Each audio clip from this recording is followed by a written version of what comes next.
Hey guys, we are back for another video. Now make sure you guys are subscribed to the channel if you guys have not subscribed.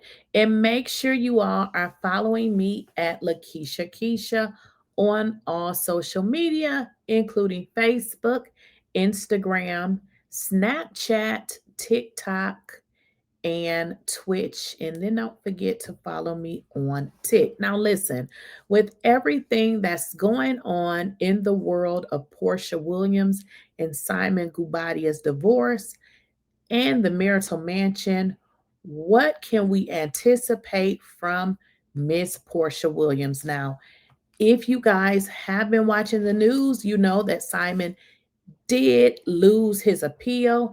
And of course, that was happy news for Porsha. Will Porsha file for bankruptcy? Let's talk about it.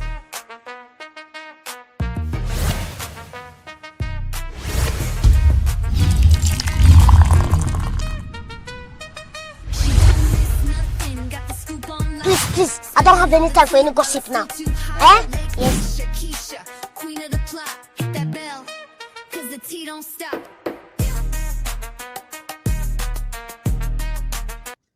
Now, listen, guys, if we have not learned anything else about this divorce between Porsha Williams and her ex husband, Simon Guobadia, one of the things that we have learned is that Porsha wants this property. Like, that is one of the things that she wants, including the alimony, including the expenses paid monthly, and including being able to buy this property and put it in her name. As you guys recall, she was allowed to stay in a property for 3 years, and that is given that Simon actually pays the mortgage. Well, we know that Simon is not paying the mortgage, but it seems like Porsha has actually been paying the mortgage. So, what does that mean? Well, it still means that she has 3 years from the date of filing the actual divorce filing before she actually needs to refinance his home. We know that Porsha has asked a judge to pretty much put this property in her name because what her allegations say is, listen, Simon didn't pay. So she's like, can you just take this property now and put it into my name? She wants this property. And I told y'all, unfortunately, the property will continue to get liens and judgments. As I said before, we know, you guys know, whenever you owe anybody and you own property, they can put a lien against your home.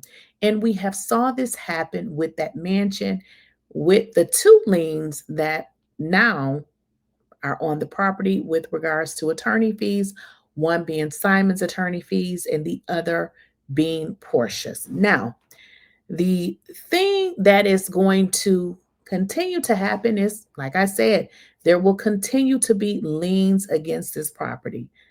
It's a real simple process. They date it, they file it with the clerk of court. It is a lien on the property.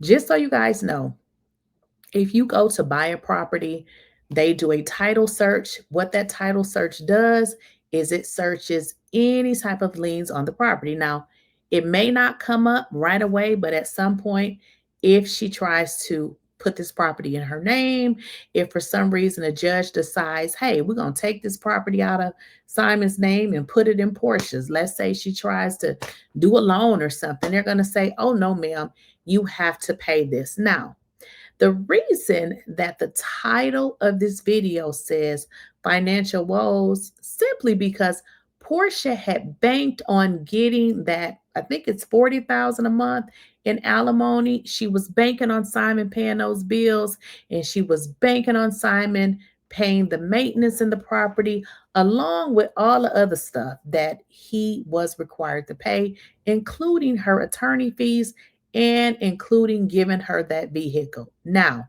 that poses a problem because she's not getting any of those finances. And now she is actually being forced to pay the mortgage. She doesn't really have to pay it. She could have stayed in her Duluth home, but of course, she wants this property.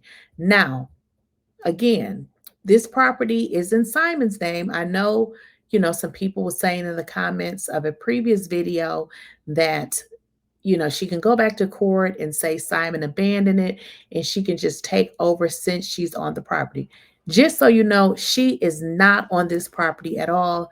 This is a property that he bought prior to marriage. So her name does not appear on this property at all. However, Simon's does.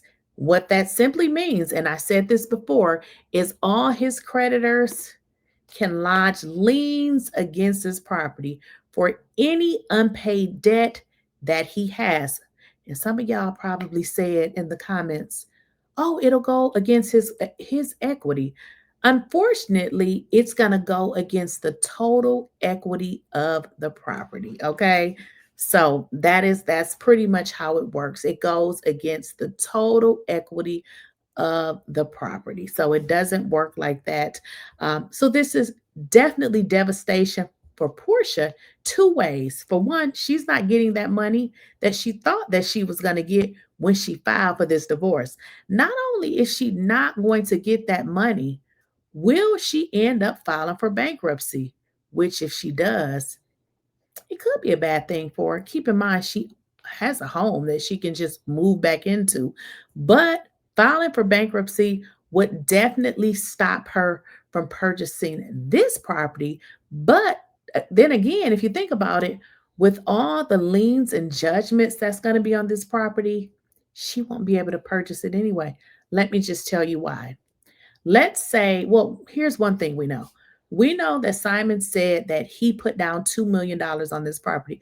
So we also know it's an interest only, loan. So we can clearly say that I think the news was reporting that the property was 7 million. So we know, okay, he put down 2 million.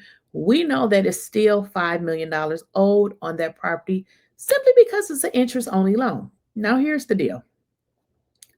Porsha wants to get a loan. Let's say she needs to get a loan for 5 million. Well, here's another thing about that. Let's say the property now is worth 9 million. Let's just say 9 million, okay? Because we know property values are inflated. So that would mean $4 million of equity would be left in this house. Now, I don't know if it is $4 million of equity. I'm just saying, okay? Follow me. Let's say Simon has, let's just say 3.5 million in debt. So 3.5 million in debt would mean that they would put a lien on this property in for 3.5 million. What that would mean for Porsha, that the only way she could refinance this property and put it in her name is if she paid that off. Now she could pay it one of two ways, which could simply mean she could get a loan and they would just increase her loan by that much, because keep in mind, all liens and judgments would have to be paid. But I don't know that she could qualify for it. I'm just throwing these numbers out there because I'm just trying to figure out how is Porsha going to be able to beat this thing, because I know she wants to keep this property, but I don't think she has thought this thing all the way through. But that's typical Porsha, she don't seem to think things through. But her only recourse could be to file bankruptcy. I mean, bankruptcy would stop some things. I don't think it would probably do anything with the judgments, but it may, like I say, stop. I know it definitely does stop action. Let's say if there was a foreclosure action, I know it would stop that, but not permanently. It would, give her some time, but she is paying the mortgage. But in terms of this entire situation, Porsha has not received the alimony, which was definitely that one thing that she was banking on. So y'all let me know in the comments, do you think that Porsha will file for bankruptcy?